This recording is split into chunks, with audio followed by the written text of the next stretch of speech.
Back 1000 Asif Ali, सुनो कराची की कहानी। अस्सलामुअलैकुम, ये है मेरा कराची, ये शहर है लवारिस, इसका किसी को भी परवाह नहीं।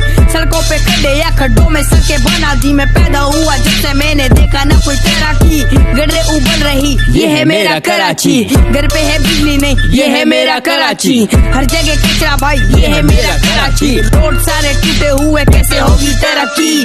करना तरक्की है तो बदलो बल्दियात से, बूंद बूंद से बनेगा खुशियों का समंदर। ये तराजू में चोर हैं, डंडी मारे तोल के, शेर सारे सर्कस वाले भागे मुंह को तोड़ के, बैठे मुंह को खोल के रिश्वत लेने वाले कायर। मेरा फ्यूचर क्या होगा जब दबा मेरा अपना शहर? चलो छोड़ो खैर, बल्दियात से अब बदलो, यही मौका है तुम कराची को अपना हक दो। बल्दियात से बदलो, कराची के सारे मसले इसी से ही हल हो। उठो वोट दो, कराची